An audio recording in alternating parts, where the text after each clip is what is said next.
이재명 정권의 한미 동맹 흔들기가 점입 가경입니다. 미중 공군의 서해상 대치에 중국 편을 들면서 미국에 항의하더니 주한미군 사령관이 사과했다는 가짜 뉴스까지 퍼뜨렸습니다. 전례 없는 주한미군의 심야 브리핑으로 그 실체가 드러났습니다. 3월 한미연합 연습 계획을 공동 발표하는 자리에서 우리 군과 미군이 서로 다른 소리를 하는 황당한 일도 벌어졌습니다. 주한미군은 예정대로 대규모 야외 기동훈련을 하겠다고 하는데 우리 군은 연중 분산 실시하겠다며 사실상 훈련 축소 입장을 밝혔습니다. 뿐만 아니라 9.19 복원하겠다는 비행금지구역 설정, DMZ법 추진 등 곳곳에서 한미 동맹이 파열음을 내고 있습니다. 이 모든 충돌에는 공통점이 하나 있습니다. 미국의 방위력 강화 추진에 우리 정부가 한결같이 반대한다는 것입니다. 북한과 중국 눈치 살피는 이 정권의 속내가 그대로 드러나고 있습니다. 이런 정권에 국방을 맡길 수 있을지 국민 불안이 커지고 있습니다. 국민의힘은 이재명 정권의 한미 동맹 흔들기와 안보 파괴를 결코 좌시하지 않을 것입니다. 그런데 이 와중에 이재명 정권의 대북 정책이 결국 짝사랑임이 드러났습니다. 대통령은 대북 방송의 전원을 끄고 대북 전단도 막으며 북한의 심기를 살피는데 급급했습니다. 통일부 장관은 대북 드론 문제에 대해 2차례나 사과하며 선제적으로 9.19 남북 군사합의 복원까지 거론했습니다. 조금이라도 북한의 마음을 얻어보겠다고 우리 국가 안보 태세까지 스스로 낮추었는데 결국 돌아온 것은 북한의 냉소와 조롱뿐이었습니다. 김정은 총비서는 이재명 정권의 태도를 기만극이자 졸작이라며 동족 범죄에서 영원히 배제하겠다고 밝혔습니다. 굴종에 가까운 유화적 대북 정책은 실패했습니다. 대한민국 국가안보는 북한의 박수나 북한 퍼주기로 지킬 수 없습니다. 굳건한 한미 동맹을 중심축으로 하는 강력한 동맹과 단단한 원칙, 확고한 억지력만이 우리 국민과 한반도 평화를 지킬 수 있음을 명심하기 바랍니다. 우리 정부는 이렇게 저자세로 북한 퍼주기를 하고 있는데도 북한이 이런 반응을 내놓고 있는 것은 분명 이재명 정부가 북한에게 단단히 약점이 잡힌 것이 분명합니다. 북한이 이런 반응을 보일 때는 늘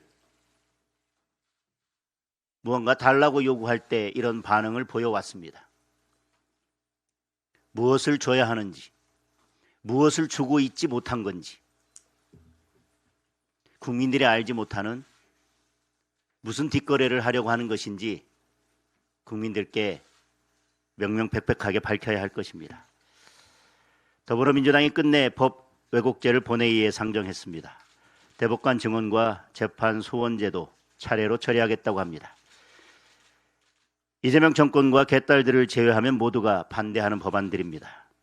전국 법원장 회의에서 명백한 반대 입장을 밝혔고 법조계와 학계는 물론 참여연대와 민변까지도 우려를 표하고 있습니다.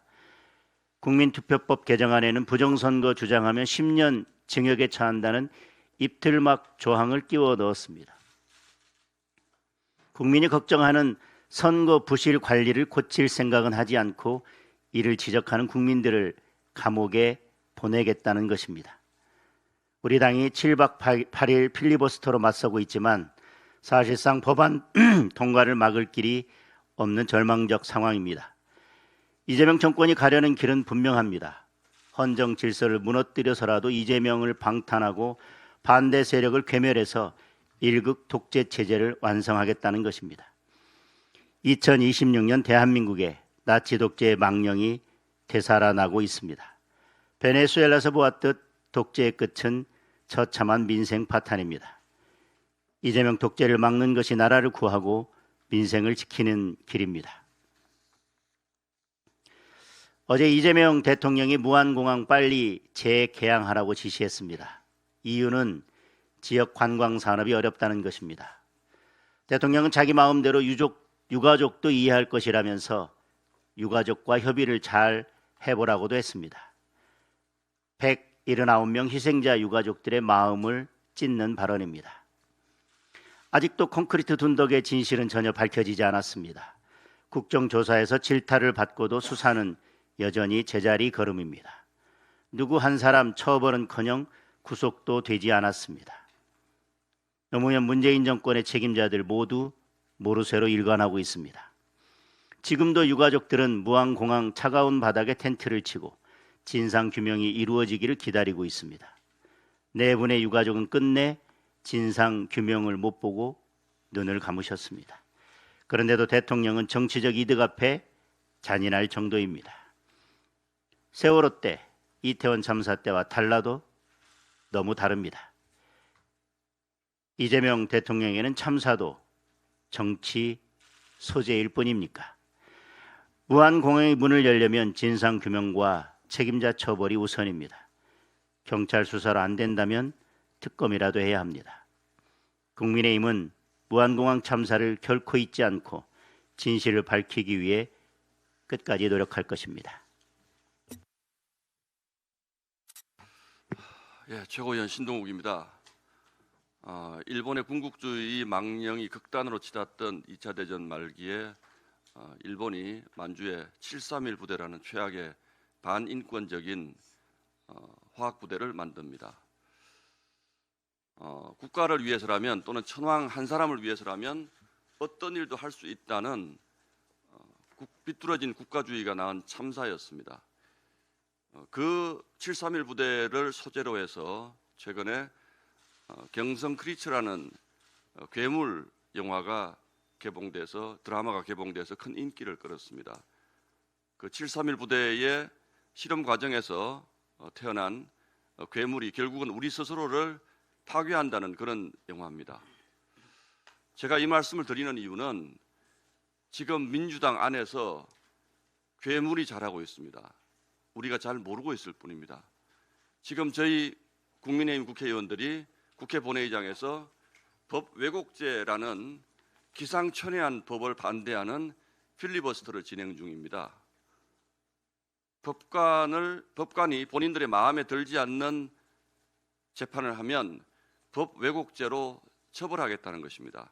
그러나 이 법이 만들어진 배경은 아주 단순합니다.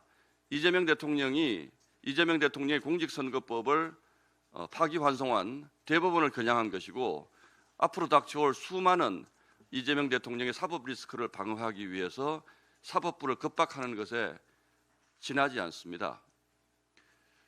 그런데 절차적 문제도 심각합니다. 법사위에서 이 법을 강행 통과시켰는데 어제 국회 상정하기 30분 전에 본인 스스로도 위헌 소지가 있다면서 뭘 뚝딱뚝딱 고쳐서 와서 상정을 했습니다. 오늘 오후에 필리버스가 끝나고 나면 아마 통과가 될 것입니다. 이런 법이 이제 대한민국의 법치주의를 지배하게 될 것입니다. 그런데 뭐라고 하냐면 김용민 민주당 법사위 간사는 법 왜곡죄를 왜곡한 원내대표단과 지도부는 책임지라라는 글을 올렸습니다. 자, 이거 괴물 아닙니까? 민주당의 일부 강성파 법사위원들이 주도하는 법사위의 만행이 지금 도를 지나치고 있는 것입니다. 법사위에서 무조건 통과시키고 본회의 통과를 강요하다가 본인들 스스로가 이건 아니지 않느냐라고 얘기하면 본인들도 공격을 합니다. 지금 민주당의 법률 만능주의의 망령이 어른거리고 있는 것입니다. 결국 저는 이런 것들이 이재명 대통령의 발목도 잡을 것이고 대한민국의 법치주의를 심각하게 훼손할 것이라고 생각을 합니다. 이것뿐만이 아닙니다. 이 법 왜곡죄가 국회를 통과하고 나면 헌법재판소를 사실상 사심제하는 기관으로 만드는 헌법재판소법이 기다리고 있습니다. 저희는 거기에도 반대할 것입니다. 그리고 이것이 끝나고 나면 사실상 대법원을 전부 자기 편으로 갈아끼우는 법원조직법을 강행 통과시킬 것입니다. 저희는 이것도 반대합니다. 왜냐하면 우리가 그렇게 소중하게 가까운 대한민국의 민주주의와 삼권 분립, 사법부 독립이 너무나 위험한 벼랑 끝에 서 있기 때문에 국민 여러분들의 이렇게라도 호소하지 않을 수가 없는 것입니다. 오늘 아침 신문 일면 잠시 보시겠습니다. 법원장들도 이 심각한 부작용을 우려하고 있다고 얘기합니다. 그 밑에 사진 보시죠. 코스피 6천에 환호하는 대한민국 국민들입니다. 여러분, 하나 묻겠습니다. 이재명 대통령에게. 코스피 6천 시대에 법 왜곡죄를 만드는 나라가 대한민국입니다. 코스피 6천 시대에 사심제를 강행 처리하는 나라가 지금 대한민국입니다. 눈앞에 잔치상과 고깃국에 눈이 멀어 국가의 대들보가 썩어내리고 국가의 곳간에 뒷문이 열렸는데 이 코스피 6천 시대라는 이것 때문에 나라가 무너지고 있는 것을 우리 국민들이 잘 모르고 있는 것 같습니다. 그래서 여러분들께 다시 한번 호소합니다. 이 대명천지 2026년 코스피 6천 경제대국 대한민국에서 법 왜곡죄가 무슨 얘기입니까? 이렇게 해서 이재명 대통령만 방탄하면 대한민국의 미래가 있습니까? 대한민국의 민주주의가 살아납니까? 저는 이 부분을 정말 묻고 싶습니다. 이재명 대통령 지금 당장이라도 그 SNS의 가벼운 글놀림을 멈추시고 지금 우리나라가 어디로 가고 있는지 야당과 협의하시고 그리고 민주당 내에서 자라고 있는 저 괴물을 이재명 대통령의 손으로 직접 제거해 주시기를 정말 간곡히 부탁드립니다. 이상입니다. 네, 최고위원 김민수입니다. 지난 23일 민주당이 국민투표법 개정안을 날치기 통과했습니다. 마음만 먹으면 온갖 악법을 마음대로 입법할 수 있는 거대 여당이 무엇이 무서워 날치기 통과라는 무리수까지 둔 것인지 궁금합니다. 국민투표법 개정안의 골자는 선거제도에 대한 의혹을 반복적으로 제기한다면 10년 이하의 징역에 처하겠다는 것입니다. 많은 국민이 긴 시간 대한민국 선거제도에 대한 의문을 품고 있습니다. 선거제도에 대한 불신은 사회적 갈등과 막대한 사회적 비용을 야기해 왔습니다. 선거제도에 대한 불신이 만연하다면 당연히 제도를 개선해야 하는 것이지 어떻게 국민의 입을 틀어막을 생각을 하는 것인지 놀랍습니다. 국민의 단 한 표라도 왜곡되었다면 선거제도를 개선해야 하는 것입니다. 그 한 표 한 표가 국민 주권이기 때문에 그렇습니다. 선거제도만큼은 그 투명성이 지나칠수록 좋은 것입니다. 민주주의는 침묵 위에 세워지지 않았습니다. 건전한 비판과 검증 속에 세워지는 것입니다. 국민의 입을 틀어막아 모든 문제를 해결하려 한다면 이재명 정권 역시 그 수명을 다하지 못할 것입니다. 대한민국 법이 점점 국민에게만 엄격하고 권력 앞에는 무뎌지고 있습니다. 오늘로 이재명의 12개 혐의 5개 재판이 모두 중지된 지 219일째입니다. 대통령도 죄를 지으면 재판받는 나라이길 바랍니다. 유죄 취지 파기한 송되었던 이재명의 공직선거법 위반 재판 속개합시다. 이상입니다.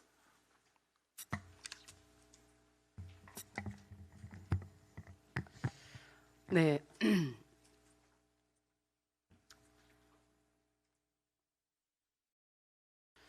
반도체 슈퍼사이클에 힘입은 코스피 6083, 6천을 넘었습니다. 친여 언론과 유튜브가 대통령을 향해 과도한 팡파르를 울리는 사이에 이재명 민주당은 졸속과 유연으로 국정을 폭주하고 있습니다. 입법부와 사법부, 언론과 시민단체가 우려하며 반대하는 정책들을 아무런 성찰이나 역사적 두려움 없이 밀어붙이고 있습니다. 어제 25일 전국 법원장들은 두 번째 긴급 회의를 열고 민주당이 상정한 사법 3법의 졸속성과 유연성을 규탄했습니다. 경실련 또한 어제 긴급 기자회견을 통해 집권 세력이 추진하는 행정통합특별법의 졸속성을 비판했습니다. 이틀 전 대통령이 언급한 농지 강제 매각에 대해서도 수많은 언론이 그 즉흥성과 위헌성을 지적하고 나섰습니다. 무려 105명의 국회의원이 대통령의 법적 호위대를 자처한 민주당의 공취모, 대통령 사건 공소취소 모임 역시 마찬가지입니다. 입법부 의원들이 때를 지어 특정 형사사건에 집단으로 개입하고 검찰 기소권과 법원 재판권을 교란하는 명백한 위헌 행위입니다. 대통령과 국회의원의 취임 선서는 같은 문장으로 시작합니다. 나는 헌법을 수호한다. 나는 헌법을 수호한다. 이재명 대통령은 헌법에 따라 진행 중인 5건의 재판을 성실히 받는 것이 맞습니다. 민주당 방탄의원단 105명은 헌법보다 대통령이 중하다면 지금 당장 배지를 떼는 것이 맞습니다. 헌법을 유린하고 국민을 우롱하며 대놓고 아부 경쟁을 벌이는 이들 105명에게 대통령은 그 어떤 자제도 하지 않습니다. 오히려 대통령실은 말리기는커녕 제도적 틀 안에서 하라. 좀 살살 하라. 그렇게 하면서 흐뭇하게 웃고 있고 대통령은 다른 자리에서 민주당이 지금 잘하고 있다며 우회적으로 칭찬까지 합니다. 몇 해 전 저는 국회 법사위 장관 청문회장에서 자꾸만 휴대폰을 들여다보며 회의장을 수시로 들락거리던 민주당의 한 의원을 보며 참 의아했던 적이 있습니다. 훗날 알고 보니 그 위인은 김남국 전 의원이었습니다. 그 김남국 전 의원은 국회 상임위 회의 중에 200회 이상 코인을 거래했습니다. 2022년 이태원 참사 현안 보고가 있던 날에도 그는 휴대폰을 들여다보며 코인을 매매했습니다. 이처럼 심각한 도덕적 결함으로 국민에게 지탄받은 자를 이재명 대통령은 법적 문제가 없다는 이유로 비서관으로 임명합니다. 그러나 김남국 비서관은 또다시 현지 누나, 훈식이 형 이런 문자로 알려진 청와대 인사청탁 의혹 사고를 치고 사실상 경질되었습니다. 그런 그를 이번에는 민주당이 중앙당 대변인으로 복귀시킵니다. 조금이라도 국민의 눈치를 보았다면, 진정으로 국민을 무서워했다면 과연 가능한 일이겠습니까? 국민을 대신해 이재명 민주당에 강력히 경고합니다. 팡파르 소리에 취해서 반대 목소리를 외면한 채 졸속과 위헌 그리고 몰상식을 고집한다면 이 정권 절대로 성공할 수 없습니다. 정치는 숫자나 힘으로 밀어붙이는 것이 아닙니다. 대화와 합의로 유지되고 역사적 사명으로 완성되는 것입니다. 권력이 크고 책임이 무거운 집권 세력일수록 더 신중하고 더 절제하고 더 헌법적으로 정치해야 합니다. 헌법을 버리고 도덕을 저버린 권력의 끝은 언제나 처참하고 비참했음을 기억하기 바랍니다. 이상입니다. 정현 최고위원 우재준입니다. 우리나라 출산율이 반등했다는 통계가 발표되었습니다. 국가데이터처가 발표한 통계에 따르면 지난해 출생아 수는 25만 4,500명으로 전년 대비 6.8%, 1만 6,100명이 증가한 수준입니다. 출생아 증가 규모는 2010년 이후 15년 만에 최대, 증가율은 1970년 연간 통계 작성 이래 네 번째로 높은 수준입니다. 여성 한 명이 평생 낳을 것으로 기대되는 평균 출생아 수인 합계 출산율은 전년 0.75명 대비 0.05명 늘어난 0.8명으로 4년 만에 0.8명대를 회복했습니다. 이번 반등에서 주목해야 할 지점은 혼인 증가가 출산 증가로 이어지는 시차 효과가 통계로 확인되었다는 사실입니다. 문재인 정부 시절부터 민주당은 부동산 정책에 실패하며 심각한 주택 가격 상승을 초래하는 한편 이념적으로 편향된 젠더 담론을 반복하며 남녀를 갈라치기 논란을 양상하는 등 갈등을 심화시켜 결혼하기 힘든 세상을 만들었습니다. 그 결과는 냉정했습니다. 2017년부터 2021년까지 연간 출생아 수와 합계 출산율은 단 한 차례도 반등하지 못한 채 매년 최저 기록을 경신했습니다. 오히려 윤석열 정권 집권 이후 주택 가격이 안정되고 남녀 갈등 논란이 줄어들면서 혼인 건수는 회복세를 보이며 지금까지 20개월 이상 증가 흐름을 이어오고 있습니다. 이를 고려하면 최근 출산율 반등은 우연한 통계적 변동이 아니라 혼인 증가가 선행하고 출산 증가가 뒤따르는 인구학적 효과가 본격적으로 작동한 결과라고 보는 것이 타당합니다. 우리 사회의 출산 구조를 냉정하게 보아야 합니다. 출산의 절대 다수는 여전히 혼인 관계 안에서 이루어지고 있습니다. 현재도 자녀를 의도적으로 갖지 않는 딩크족보다 출산의 어려움을 겪는 난임 부부가 훨씬 많습니다. 과거 통계를 보더라도 혼인이 늘어나면 통상 1, 2년의 시차를 두고 출산이 증가하는 패턴이 반복되어 왔습니다. 이번 반등 역시 혼인율 회복과 밀접하게 연관되어 있다는 점은 부정하기 어렵습니다. 그런데 지금 이재명 정부에서는 성평등 가족부를 비롯한 관계부처 청년정책 계획 어디에도 결혼을 중심에 둔 전략은 보이지 않습니다. 이재명 정부 출범 이후 혼인을 장려하고 결혼을 가로막는 구조적 장벽을 해소하기 위한 종합적 고민과 정책 설계는 지금까지 전무한 상황입니다. 이제는 출산율이라는 결과 지표에 매달릴 것이 아니라 혼인율이라는 선행 지표로 정책 프레임을 전환해야 합니다. 정부는 무엇이 청년의 결혼을 어렵게 만드는지 체계적으로 분석해야 합니다. 그리고 결혼이라는 인생의 중대한 전환점이 과도한 위험이 되지 않도록 종합적 설계를 제시해야 합니다. 출산율 0.8이라는 숫자의 일에 일비할 것이 아니라 왜 청년이 결혼을 미루는지, 무엇을 두렵게 만드는지 그 근본 원인을 직시해야 합니다. 성평등 가족부가 맡고 있는 가족 정책의 출발점 역시 출산에서 결혼으로 확장되어야 합니다. 결혼 이후를 지원하는 정책에 머물 것이 아니라 결혼을 결심하는 바로 그 순간 부담을 덜어주어야 합니다. 청년 고용의 질을 개선하고 신혼부부의 주거 안정을 실질적으로 보장하고 결혼 출산 초기 비용에 대한 세제 금융 지원을 과감하게 개편해야 합니다. 저는 지난 6일 개최되었던 제1차 청년정책 관계장관 회의에서 이 같은 점을 적극적으로 지적했습니다.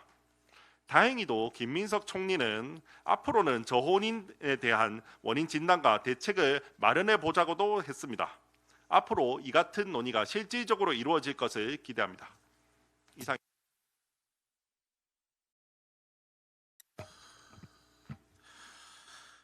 1937년 극동 지역에 거주하던 우리 민족 약 17만 2천여 명은 잔인한 독재자 스탈린의 지시에 의해 중앙아시아로 향하는 열차에 강제로 태워집니다.